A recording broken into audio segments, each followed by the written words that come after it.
Terrorists is not happy with what he sees. Cover your head! Cover your head more! You too! Their Islamic customs were not being respected. Men and women sharing the same toilets, sitting next to each other, and above all, women with their heads uncovered. Unacceptable! Most words That was intolerable for Lotfi, and it threw him into a rage.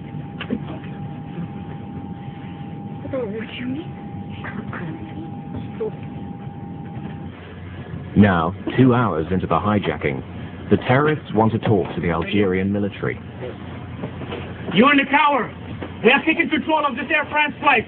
We are the armed Islamic group. Do you hear me? Do you understand? Do you hear me? What is wrong with this thing? They don't hear me. They couldn't hear you because you both talked at the same time. You have to start again. You tell them. Do it. Air France 8969. What do you want me to say? The terrorists order Captain Bellem to take off for Paris. They say they're going to hold a press conference there.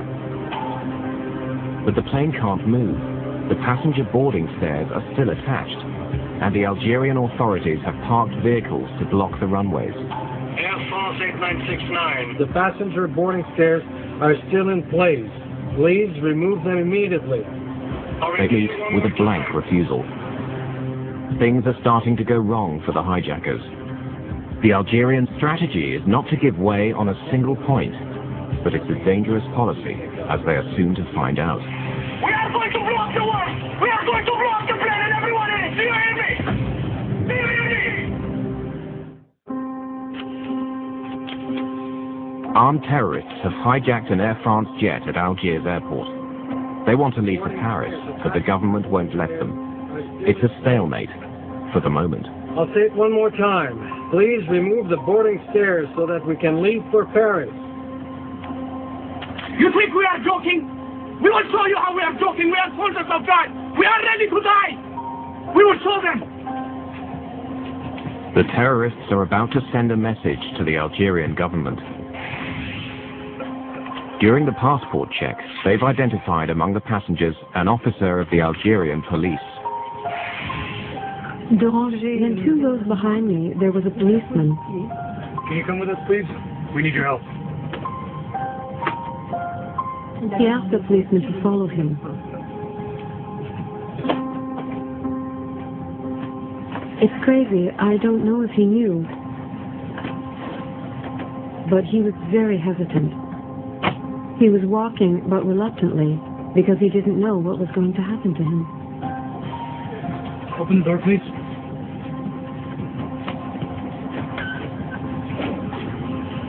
Please take our message to the government.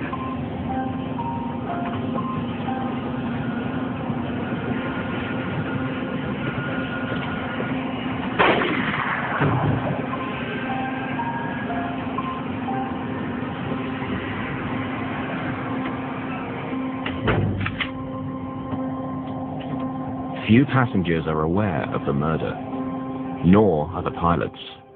The first contact we were allowed with the cabin was when a stewardess was allowed into the cockpit to see if we wanted anything. I said, we'd like a glass of water, because it was hard to swallow, as you can imagine. Our throats were very dry. Just then, she whispered to me, they've already killed the passenger.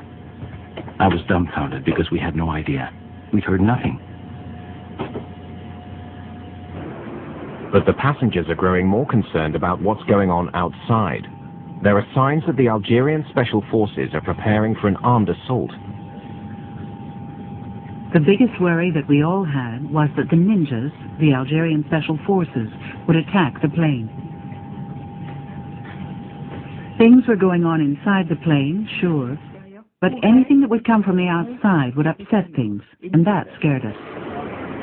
As French Interior Minister at the time, Charles Pasqua knows exactly how the ninjas operate.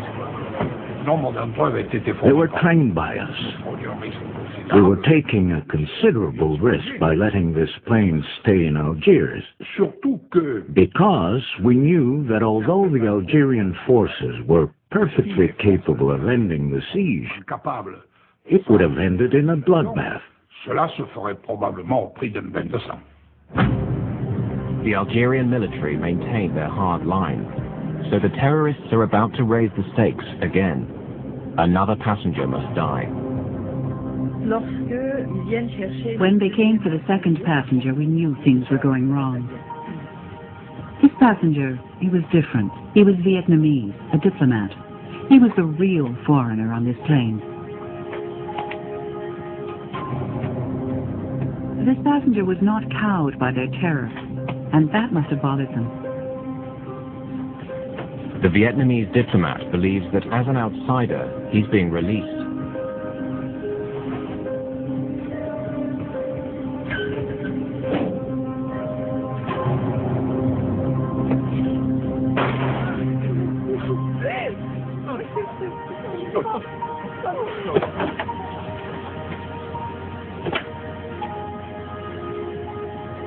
The stewardess went back to the cabin and came back with a bottle of water and some glasses. She served us and whispered, "It's not one now, it's two." Immediately, I realized that we had really hit the jackpot. The killer in the group is becoming increasingly bizarre. The tallest one, the killer. When we passed each other on the plane, he would take me by the neck and kiss me on the forehead. And later on, the meaning of this was more or less confirmed to me. People told me that this could be seen as the kiss of death. Finally, Morin plucks up enough courage to voice his fears. Can I say something? I want to ask you a favor.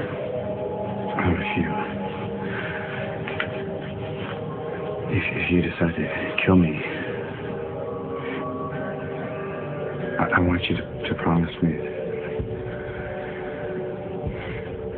I don't want to be killed by a bullet in the back, because when I die, I want to be able to see your face. What are you afraid of? Well, it's impossible not to be afraid with what's going on the plane. Don't need to worry.